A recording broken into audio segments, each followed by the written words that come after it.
오늘 하나님 말씀 고린도전서 16장 13절부터 18절입니다. 고린도전서 16장 13절부터 18절 찾았습니까? 네, 찾아서면 이제 저를 보세요. 여기 제목 한번 읽어보겠습니다.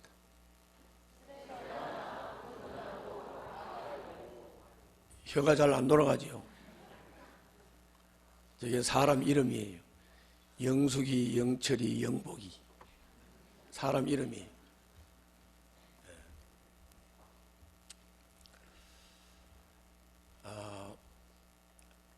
목회자는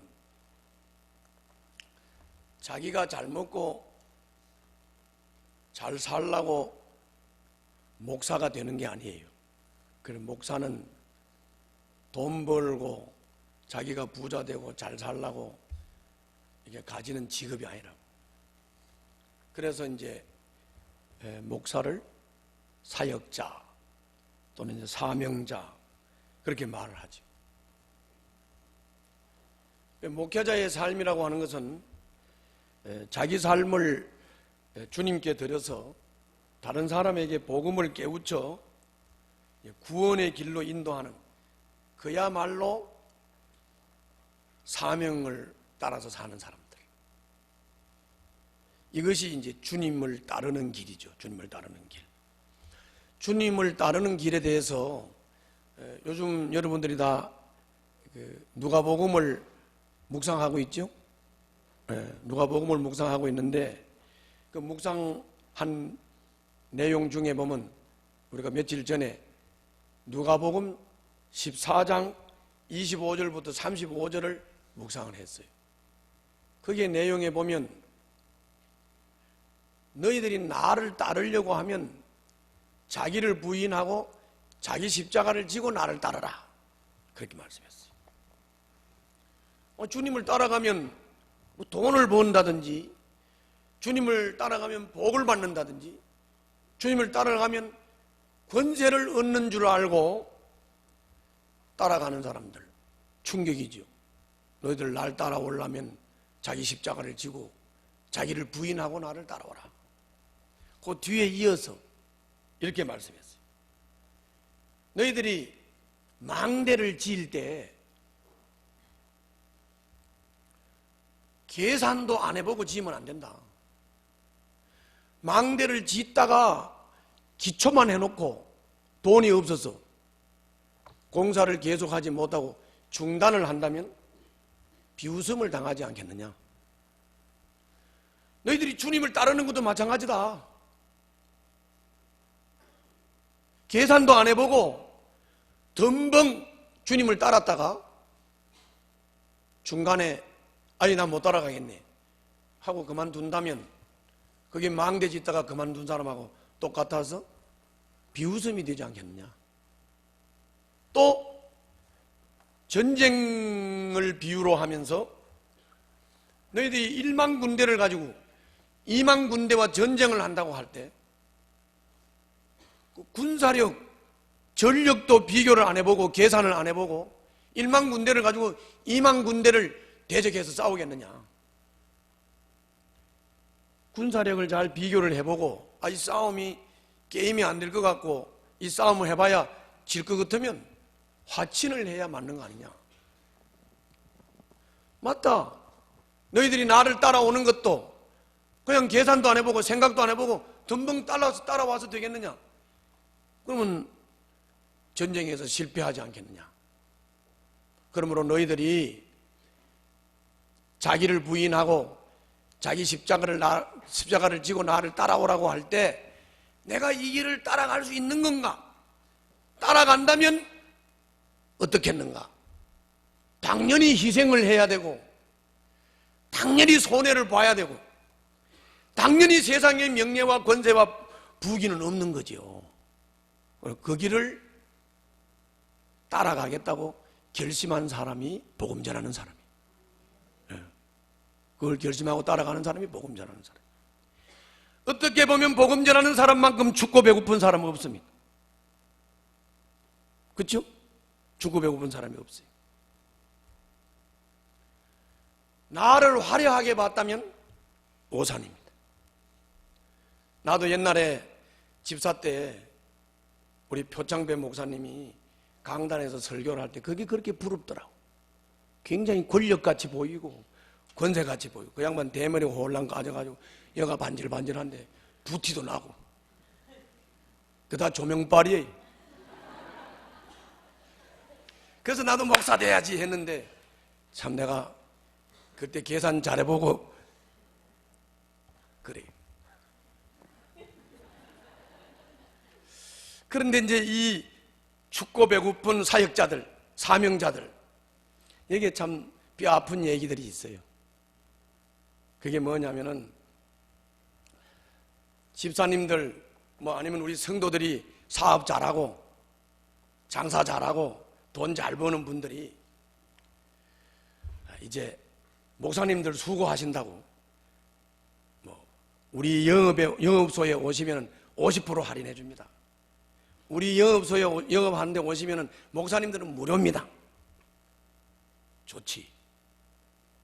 거기 아주 진정한 마음으로 목사님들을 그렇게 무료로 섬겨주고 할인을 해주면 좋고 감사하지. 그런데 뒷말, 목사님들 공짜 되게 좋아해. 할인도 되게 좋아해. 그런 소리를 들을 때 나는 영적으로 자존심이 확 상하더라고. 그래서 나는 그때부터 우리 집사들이나 성도들이 무료로 목사님을 섬긴다는 데는 안 갑니다. 절대로 안 갑니다. 공짜로 한다는데 할인한다는 데는 안 가요. 왜? 자존심이 상했어요. 자존심이 상했어요. 물론 목사가 죽고 배고프래요. 내가 돈을 함부로 씁니까?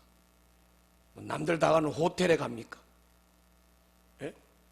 남들처럼 15만 원짜리 밥을 먹습니까? 그죠? 어떻게 보면 궁상 맞아요. 어떻게 보면 궁상 맞아. 그러면 자, 우리 목사님들도 계시고 여기 성도들도 계신데 한번 우리 생각해 보자고요. 자기를 부인하고 십자가를 지고 주님을 따라가기로 했으니까 같이 무료로 성경을 안 받으면 어때요? 할인으로 성경을 안 받으면 어때요? 호텔까지 못 가면 어때요? 고급 브랜드 못 입으면 어때요? 까지 포기해버리면 궁상 떨 것도 없잖아요. 포기해버리면 궁상 떨 것도 없잖아요. 그렇죠? 근데 또 우리 성도들 입장에서는 어때요?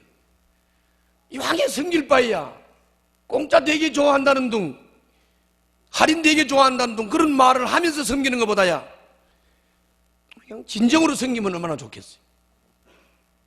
그래야 안 그래요? 그런 거지 뭐.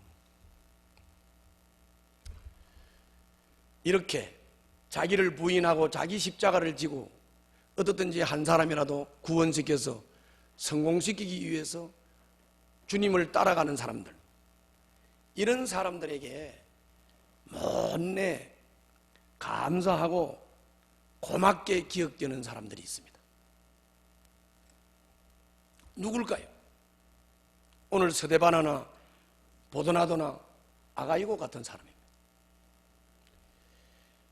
목회자들의 사역의 가치를 이해하고 함께 동력해주는 사람들.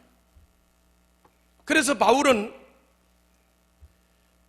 내가 가는 나를 부인하고 십자가 지고 가는 길, 그리고 세상의 눈으로 바라볼 때는 춥고 배고프고 궁상 뜨는 일 같지만은 이 일의 가치를 알고 이 일에 동력해주는 고귀한 사람들이 너무너무 고마워서 바울은 서신서 마지막 부분에는 항상 이 동력자들을 소개하고 있어요. 오늘 고린도전서 마지막 부분에도 바로 이 동력자를 소개하고 있는 겁니다. 이분들에게 감사를 하고 이분들을 귀하게 여기고 이분들을 다른 사람들은 존경하고 이분들에게 순종하라고 부탁을 하면서 항상 서신서를 마감을 하는 거예요. 사역이라고 하는 것은 혼자 하는 거 아니에요. 또 혼자 할 수도 없어요. 도와주는 동력자가 필요합니다. 이럴 때 내가 나를 부인하고 십자가를 지고 주님을 따라가듯이 나와 같이 모든 것을 포기하고 제자가 되어서 내 사역을 동력해 준다. 얼마나 고맙겠어요. 얼마나 고맙고 감사하겠어요. 사역을 함께 해줄 팀이 있다는 것, 얼마나 귀한 일입니까? 그리고 꾸준하게 믿음을 지키면서 공동체를 이루어가는 일에 많은 성도들이 협력하고 교회와 하나님 나라를 이루어가는 일에 묵묵히 협력해 준다. 이게 사역자한테 얼마나 큰 힘이 되고 보람이 되겠느냐 그런 말이죠. 보람이 되겠느냐. 그런데 그런 사람들만 있으면 얼마나 좋겠어요. 그런 사람들만 있으면 막 날개 달고 날아가지 뭐. 궁상 뜰 것도 없지 뭐. 근데 왜 궁상을 뜰 수밖에 없고 왜 영적인 자존심까지 상해가면서 이 사역을 해야 됩니까? 그건 다른 거 아닙니다. 대다수의 사람들은 아직도 복음을 이해하지 못하고 대다수의 사람들은 복음에 대한 필요함도 절실함도 없습니다. 이러다 보니까 대다수의 사람들은 다 거절하고 불평하고 원망하고 안 받아들이고 박해하고 이렇게 되는 거죠. 그러니까는 목회자들이 독한 마음을 안 먹으면 궁상을 들 수밖에 없어요. 궁상을 들 수밖에 없어요. 그러나 영적인 자존심은 지켜야 됩니다. 영적인 자존심은 지켜야 됩니다. 내가 교회를 개척할 때요. 교회를 개척할 때 리비아에서 외국인 근로자로 일을 하는 팀이 자기들끼리 모여서 예배를 드리고 헌금을 해가지고 저가 아는 사람이었는데 저한테 이제 한 달에 100불씩을 보냈어요. 보냈는데 그게 이제 한신공령에 근무하는 장로님한테는 그 돈을 보내가지고 그 장로님이 이제 내한테 돈을 전하는 건데 한신공령이 서울 고속버스 터미널에 있는 데 있잖아요. 그래서 나를 보고 100불이 오면 나를 그리러 오라는 거예요. 돈 가지러. 그럼 이제 내가 첫 번째 갔습니다. 첫 번째 갔는데 장로가 자리에 없어요. 다방에서 4시간을 기다렸어요. 그 4시간 뒤에 왔어요. 자존심이 확 상하다. 영적인 자존심이 확 상해. 내가 하나님의 종인데 이렇게 궁상을 떨어야 되나? 그래서 장로님이 다방에 왔길래 그랬어요. 장로님, 이 돈이 장로님 돈입니까? 하나님이 주시는 거잖아요. 그러니까 이 돈 안 받을 테니까 알아서 하시라고. 안 받고 와버렸어. 존심 상해. 나는 그렇게 궁상 떨면서 복음 전하고 싶지 않았어. 그랬더니 이 장로가 바짝 얼어가지고 그 단계부터는 매달 우리 교회 찾아와서 전달했어.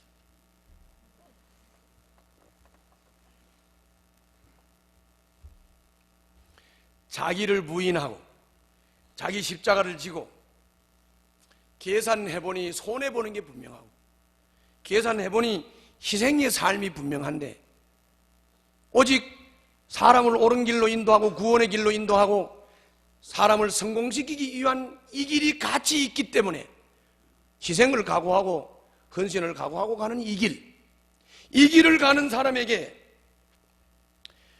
딴지 걸고 이해 못하고 받아들이지 못하고 긍정하지 못하고 박해하고 공격하는 이런 사람들, 또 때로는 복음을 받아들이고 스데바나나 보도나도처럼 아가이고처럼 정말 귀한 분들도 있고,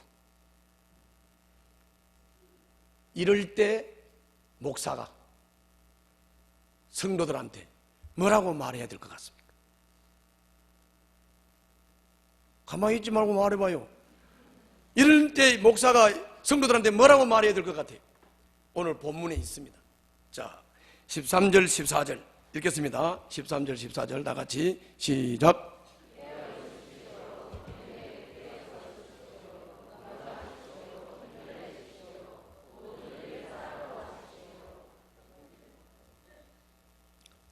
저를 보세요. 깨어 있으세요. 그 말은 성도들이 분별을 하지 못해서 툭하면 믿음을 지키지 못하고 넘어지고 쓰러진다. 그래서 목사는 노심초사 깨어서 넘어지지 않기를 권면하는 거죠. 설교를 하는 거. 믿음이 굳게 서 있으십시오. 성도들의 믿음이라는 게 얼마나 연약하고 흔들리는지, 조금만 반대에 부딪히고 조금만 생활의 환경에 어려움이 오면 그냥 연약해서 흔들리고 넘어지니까, 성도들이 넘어지지 않기를 위해서 노심초사하고 때로는 권면하고 때로는 설교하고 때로는 마음 아파하는 거지. 그게 마음 아파하는 거지. 용감하십시오. 힘을 내십시오. 우리가 사는 이 세상이 얼마나 척박한 세상입니까? 우리가 믿음을 자연스럽게 지킬 수 있도록 우리를 내버려 두지 않습니다. 정말 악한 세상이에요. 술로 공격하기도 하고 폭력으로 공격하기도 하고 협박을 하기도 하고, 그러면서 그런 가운데서도 우리가 믿음을 지켜가야 하는 건데,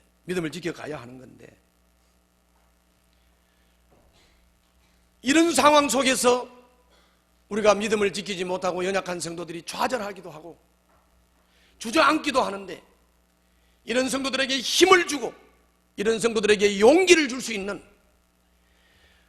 그래서 힘을 내세요. 용감하게 하세요. 때로는 이런 말도 힘을 쓰지 못하고 주저앉아 버리는 성도들도 있고, 그런가 하면은 세상에서 싸움하고 시비 걸고 남이 뭐 말하면 부정적으로 불평하고 남 걸고 넘어지고 남하고 따지고 시비 걸던 세상에서 하던 버릇, 그걸 가지고 교회에 와서 교회 공동체 안에도 그렇게 하는 것인 줄 알고, 교회 공동체 안에서 뭔 일을 하려고 그러면 무슨 일이든지 시비를 걸고 싸움하듯이 일을 하는 사람들이 있죠. 교회 일을 그렇게 하는 사람들이 있어요. 사실 교회는 그럴 이유가 전혀 없어.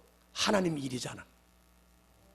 영혼을 구원하는 일이고 사람을 성공시키는 일이고 사람을 구원시켜서 행복의 길로, 의의 길로 인도하는 일인데, 그 일 하자는데 뭐 시비 걸 게 있고, 그 일 하자는데 불평할 게 뭐 있고, 그 일 하자는데 싸움 걸 게 뭐 있어요. 그런데 세상에서 그렇게 해왔거든.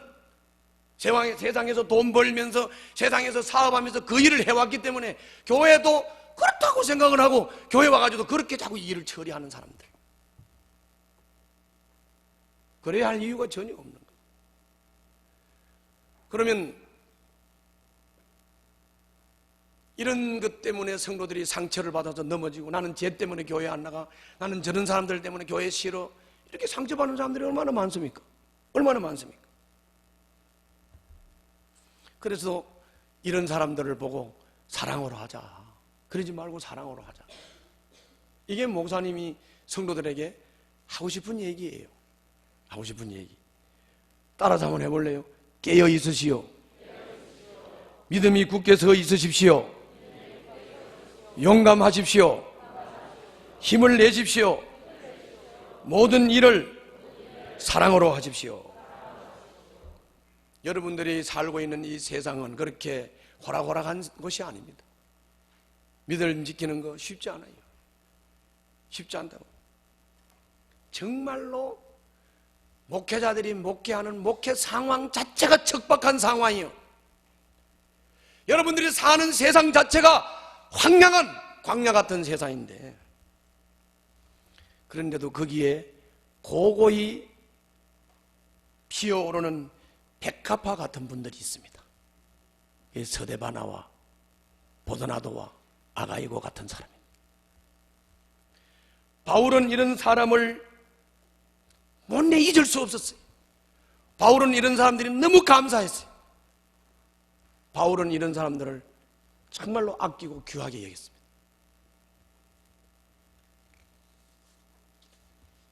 도대체 스데바나와 보도나도와 아가이고가 어떤 사람이길래 바울이 그렇게 아꼈는가? 바울이 그렇게 귀하게 여겼는가? 황량한 광야에 백합화 같은 존재로, 보석 같은 존재로 여겼는가? 어째 그랬을까요? 뭐 그렇게 심각하게 쳐다봐요? 어째 그랬을까요? 한번 읽어봅시다. 15절부터 18절에 다 나와 있어요, 본문에. 자, 15절부터 18절 다 같이 읽습니다. 시작. 아멘. 자, 저를 보세요. 이 스데바나라고 하는 사람이 어떤 사람이냐면, 바울이 고린도에 가서 이제 요새로 말하면 교회 개척했어요. 고린도에 가서 이제 복음 전했어요. 아가야 지방이라고도 하고 복음을 전했는데, 그때 처음으로 고린도의 사람들이 다 복음을 이해하지 못하고 거절하고 핍박하고 때로는 막 대들고 공격하고 그러는 사람들 가운데 스데바나, 요 사람이 처음으로 예수를 믿었어요. 아멘. 처음으로 예수 믿은 사람이었어요. 고린도 지역에서 스데바나가 처음으로 예수 믿은 사람. 처음으로 예수 믿은 사람. 첫 열매였기 때문에 바울은 남달리 스데바나에 대해서 관심이 많아. 너무너무 귀엽고 이뻐. 내가 여기 교회를 맨 처음에 개척을 해가지고 흙토담질 방 하나 부엌 하나를 딱 틀어놓으니까는 그냥 뭐 요만해. 근데 앞에서 강단에서 설교를 하면 침 튀기면 앞에 사람이 침이 맞을 정도. 그런 데서 개척을 할 때 주일날 설교를 하는데 우리 집사람하고 우리 큰딸 둘을 앉혀놓고, 둘째 건 아직도 철이 없으니까 설교를 하는데 큰딸애는 알아듣지도 못하고, 우리 집사람은 나 다 아는데 뭐 회개를 하라고 하겠어 뭐라고. 그렇게 전도를 해야 되겠다. 전도를 해야 되겠다. 이래서 이제 성경을 들고 우리 집사람을 데리고 내려갔어요. 저 바닥으로. 바닥으로 내려갔는데 다 쓰러져 가는 이게 초가집이 하나 있었어요. 거기에 이게 명패가 하나 붙었는데 문덕신이라는 명패가 딱 붙었어요. 그래서 가가지고 계세요 하고 불렀. 다들 가면 문도 안 열어주고 박대를 하는데 이 사람은 문을 열고 나왔어. 얼굴을 보니까 얼고도 그렇게 얽은 사람이 바짝 얽었어. 새까말 정도로 얽었어. 이 문덕신이 아는 사람도 있을 거예요. 바짝 얽었어. 근데 뭐 얼굴 얽은 거는 그렇다 치고 들어오라 해서 더 가는데 집이 너무 지저분해. 밥뒷거리, 똥덩거리 막 그냥 온데 흩어져 있어요. 그래가지고 솔직히 이게 똥 밟으면 안 되잖아요. 밥뒷거리 밟으면 안 되잖아요. 그래서 진짜로 그거 안 밟으려면 요래 가야 돼. 그런데 내가 그때 생각했어. 야, 내가 여기서 똥 안 밟으려고, 밥뒷걸 안 밟으려고 이렇게 토끼 걸음을 한다면 이 사람이 예수 믿을까? 그래서 그냥 그 순간 그냥 밥뒷거리고 똥이고 막 저벅저벅 밟고, 그리고 그냥 푹 주저 그 바닥에 엉덩이 탁 대고 앉았습니다. 나중에 나와보니까 양복에 뭐 밥뒷거리고 뭐 똥이고 다 묻었더라. 그래가지고 그 사람한테 예수 영접시키고, 첫신자예요. 첫신자. 못 잊어버리잖아요. 못 잊어버려. 내가 60대 중반인데 아직도 못 잊어버려. 문덕신이 못 잊어버려. 이 고개를 넘어가서, 여기 옛날에 공동묘지였거든요. 이 고개를 넘어가서 이제 신기촌에 가서 집사람하고 아침부터 하루 종일 전도를 했어. 집도 안 열어줘. 문도 안 열어줘. 막 불쾌하게 합니다. 막 침을 뱉는 사람들도 있고요. 욕을 하는 사람들도 있고요. 개한테 물리기도 해요. 개는 왜 키우는 거예요 도대체? 그런데 이제 하루 종일 그러고 다니다가 4시쯤 돼가지고 너무 춥고 참 허탈하고, 그런데 어떤 집에 가가지고 계세요 소리를 질렀더니 뚱뚱한 아줌마가 하나 나왔어요. 희한하게도 이 사람이 우리를 반기더라. 그래서 들어갔어요. 들어갔더니 겨울인데 아랫목에 모포를 깔아놨다가 그걸 젖히면서 날 보고 거기 앉으라고. 야, 거기 따뜻한데 궁디를 대고 앉으니까 얼마나 좋은지. 그래서 이제 그 자매 얘기를 들었습니다. 남편이 사우디아라비아에 외국인 근로자로 갔다가 죽을 병이 걸려서 왔어. 지금 실오라기도 잡을 상황이. 그런데 이제 우리가 가니까 교회 전도사라고 그러니까 막 얼씨구 받아들인 거지. 그래서 예수를 영접시키고 이 두 번째 신자 박서운예라고. 박서운. 못 잊어버려요. 못 잊어버린다. 그런데 이 스데바나는 고린도에서 바울이 전도한 전도 결신자 중에서 첫 열매였을 뿐만이 아니라 그 15절을 보세요. 첫 열매요 성도들을 섬기는 일에 몸을 바친 가정입니다. 아멘. 그랬어요. 스데바나는 첫 열매였을 뿐만이 아니라 성도를 섬기는 일, 다시 말하면 영혼을 구원하고 제자를 삼고 그분들이 믿음이 자라도록 돕고 섬기는 일에 자기 삶을 바쳤던 사람이에요. 스데바나. 첫 열매이면서 이런 헌신적인 삶을 사는 스데바나가 바울이 볼 때 이쁘겠어요, 안 이쁘겠어요? 이쁘죠, 이쁘지. 기억나지요? 귀하지요? 귀한 것이죠. 스데바나뿐만이 아니라 스데바나와 함께 더불어 이런 일을 하면서 함께 수고하는 분들도 마찬가지로 귀한 분들이죠. 귀한 분들입니다. 이런 분들은 우리가 존중해줘야 되고, 이런 분들은 우리가 존경해줘야 되고, 이런 분들에게 우리는 순종하고 그 사람을 따라야 되는 줄로 믿습니다. 따라야 되는 거죠. 누가 말 안 해도 이런 사람은 존중하고 따르게 돼 있어요.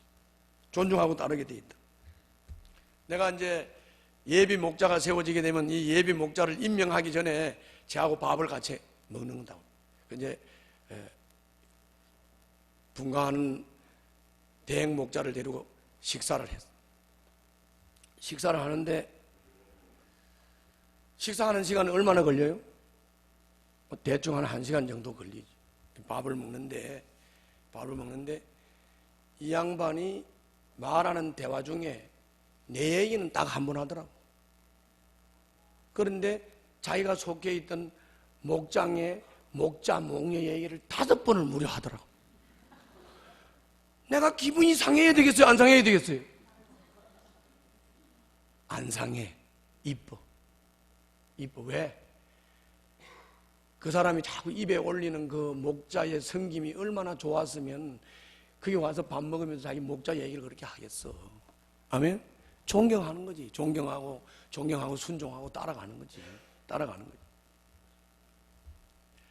복음을 위해서 수고하고 땀 흘리는 사람들과 그 사역에 함께하고 협조하는 사람들, 그리고 그런 사람들에게 순종하며 그 사람들의 이끄는 데 따라가는 사람들, 이거는 삶 중에서 정말 아름다운 삶입니다. 아멘? 아름다운 삶.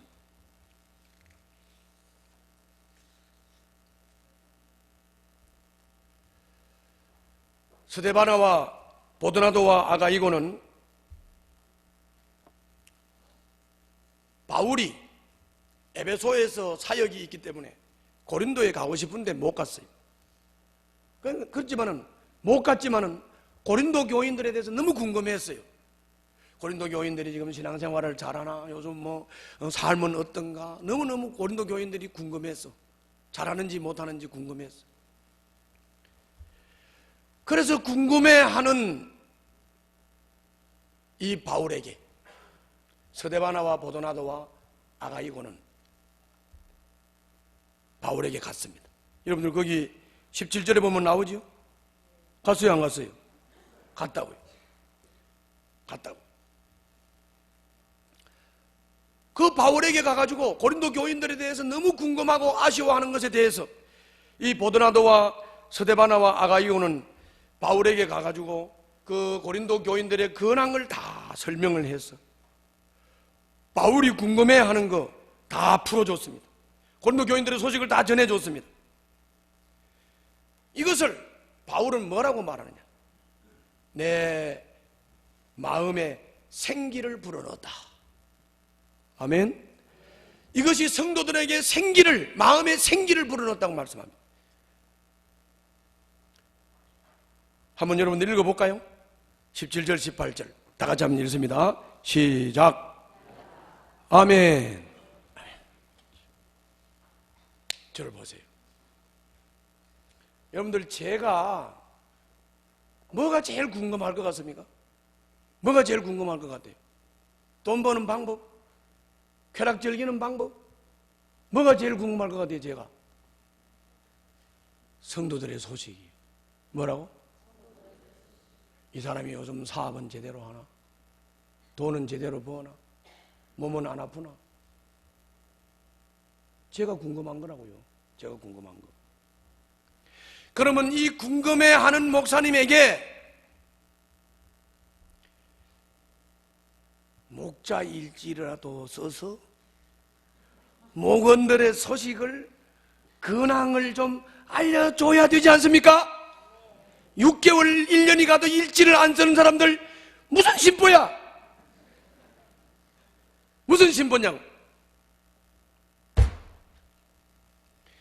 내 마음에 생기를 좀 불어넣어 주세요. 나 죽겠습니다. 궁금해서 미치겠어요. 궁금해서. 한 목자의 목자 일기를 읽었습니다. 거기에 그 목자가 이런 고백을 했어요. 그동안 일지를 안 썼는데 이제부터는 꾸준하게 쓰기로 했습니다. 왜냐하면 내가 일지를 안 쓰면 우리 목사님이 우리 목원들의 기도 제목을 모를 것 같았습니다. 제대로 된 목자예요. 내가 목자 일지를 안 쓰면 목원들의 근황을 목사님이 모르고, 목사님의 근황을 목사님이 모르니까, 성도들의 근황을 목사님이 모르니까 기도할 수 없다, 그 말이에요. 그걸 깨달은 게 가장스럽지. 좀 깨달아봐. 그래서 일지를 쓰겠대요. 일지를 쓰겠대.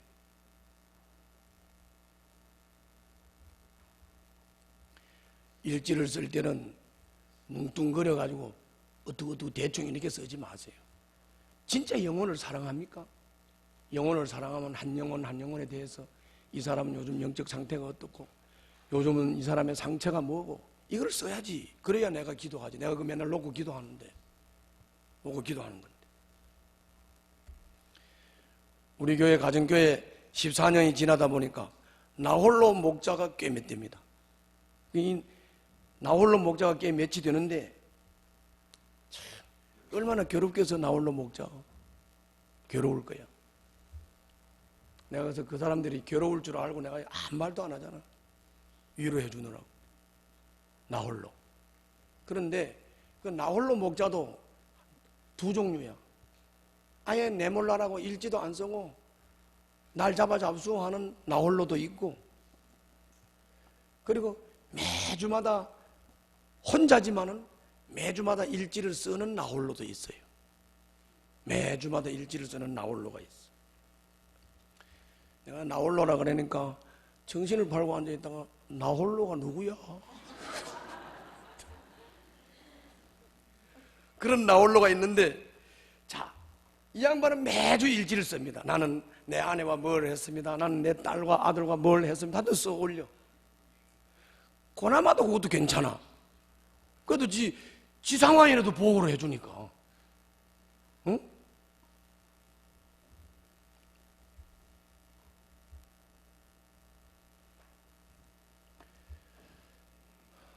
이렇게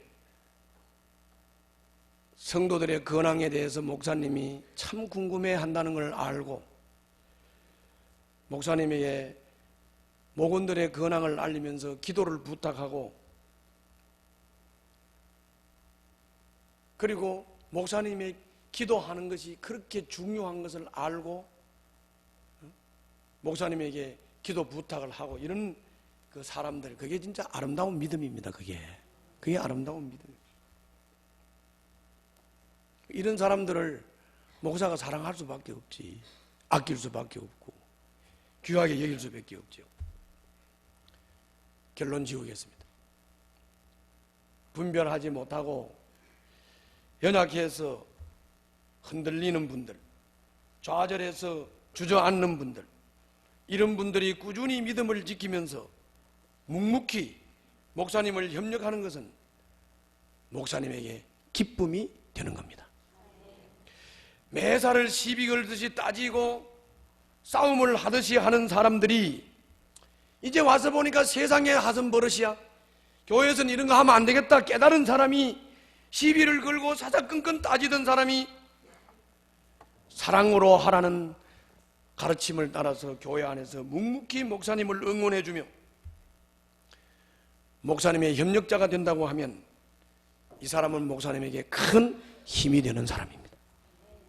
무관심하고 자기들끼리 쑥덕거리고 비협조적이고 삐딱한 사람이, 이거는 세상에서 하던 버릇이고 하나님 나라의 일은 그렇게 하면 안 된다는 것을 깨닫고 진정으로 목사님을 협조하는 협조자가 되면 목사님은 천군천마를 얻은 것 같은, 천군만마를 얻은 것 같은 그런 기쁨이 될 수 있습니다. 사역의 첫 열매로 예수님을 믿은 성도가 헌신된 섬김을 할 때 목사님은 그 성도가 자랑스러울 수밖에 없습니다. 그리고 그 성도가 귀할 수밖에 없고 그 성도를 아낄 수밖에 없고 관심을 가질 수밖에 없는 것입니다. 이런 성도들에게 또 다른 성도들이 순종하면서 함께 동력하는 모습을 바라볼 때 그 또한 아름다운 모습입니다. 스데바나와 보도나도와 아가이고 같은 보석 같은 사람, 목장의 목원들 소식을 또 그리고 대상자들 소식을 목사님에게 자세히 전달하고 알려드리라는 것은 목사님에게 성도들의 근황을 알려줌으로써 기도하라는 것이요, 이것을 목사님이 이 근황을 듣고 기도를 할 때 이 기도는 성도들에게도 생기를 불어넣는 일이요 목사님에게도 생기를 불어넣는 일입니다. 너는 너고 나는 나고 성도가 자기 형편과 어려움을 목사님에게 기도 부탁을 하지 않는 것도 이건 아름다운 공동체의 모습이 아니요, 목사가 성도들의 어려움과 아픔을 쳐다보지도 않고 목사님이 지 혼자 사역을 한다고 하면 그것 또한 목사님의 아름다운 모습이 아닙니다. 기도 부탁하세요. 중보기도실도 있고 목자일지도 있고 기도 제목을 얼마든지 낼 수 있지 않습니까? 제가 기도하겠습니다. 기도하겠다 이 말이죠. 왜 그렇습니까? 목회는 관계이기 때문에 그렇습니다. 관계는 소통이 돼야 관계 속에서 행복을 누리는 것입니다. 우리는 관계 속에서 행복을 누리고 아름다운 삶을 누릴 수 있는 자들이 돼야 되고 기쁨을 누리는 자들이 돼야 될 줄로 믿습니다. 기도하겠습니다.